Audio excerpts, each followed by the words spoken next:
Thanks very much for joining us for Why Do Root Cause Analysis? What's in it for me? You can reach me at jim@simplifyiso.com or over here at the website with the handy contact button.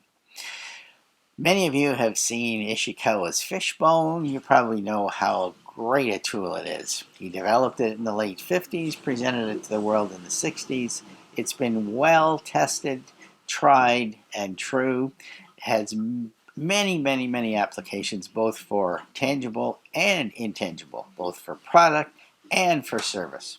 It's a very good tool to use. It can really be helpful in terms of determining the root cause. And a lot of organizations have started to include the cost of quality in their root cause analysis exploration. I've seen a lot of good ones, but one of the things I've noticed is that a lot of times a cost of quality calculation forgets a few things. For example, we don't often see a cost of quality that includes fielding the phone call or the documentation that's around fielding the phone call and the rest of the documentation as well. The back and forth with the customer, the initial investigation, the root cause analysis. Did I mention documentation? There's documentation at every one of these stages typically. Revisions to the documentation, revisions to processes, revisions to measurements, testing, purchasing maybe, design. You might even have to get involved with repackaging. Then you have your first attempt at corrective action. Then the next attempt. And the next attempt. Finally, you try something out, you have to do some retesting maybe, perhaps you'll have to do some repackaging, or even if you don't change the packaging, you still have to repackage the product or repackage the service.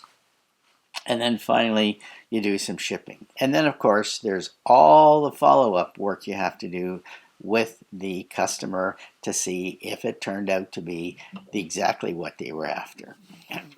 We can also miss the massive impact that non-conformances have on profit and revenue. When you do the math, you'll see that it takes $50,000 in revenue at a 2% net profit to end up with $1,000. So if you have a $1,000 error, $1,000 nonconformance, you'll have to find $50,000 in revenue just to replace that $1,000. Some of you, if you have a look back at your nonconformances, may have used the term operator error as the root cause. Well, you'll be right 6% of the time. The work that Deming did, Duran, Crosby in the 40s, 50s, 60s, 70s, even into the 80s, showed that yes, operator error does occur, but it occurs about 6% of the time. Operators work in the environment you're providing for them. They work with the equipment you've provided for them. They work with the processes that you've given them. So make sure that you exhaust all those opportunities before you come to the conclusion that it was operator error. Keep asking the question, what is the weakness in our system that allowed this to happen? You can even go further if you decide it was just simply operator error. What was the weakness in our system that allowed this operator to make the error? It's a whole new way of looking at it that will get you a much better root cause analysis completed, and you'll be on a better track for doing a really excellent and effective corrective action. So to finish up today, we want to take a look at the possibility that corrective actions might not be effective. If you don't take the time to follow the workflow end to end, customer call to money goes in the bank, and find out what effect the corrective action you're going to implement will have downstream from where the change is going to take place.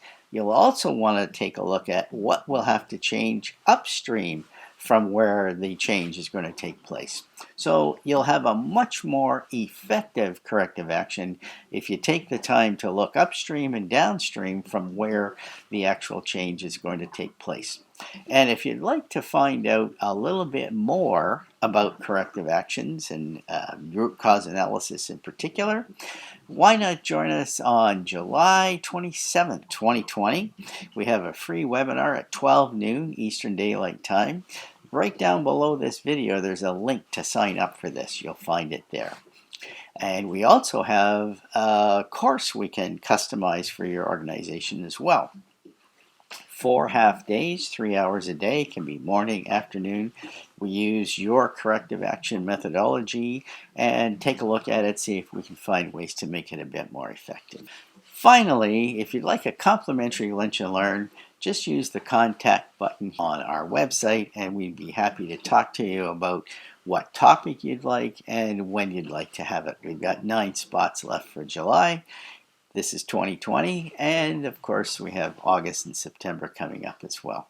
Thanks very much for taking a look, and I hope you can join us next time for Wording Non-conformances for the Best Reaction. Bye for now.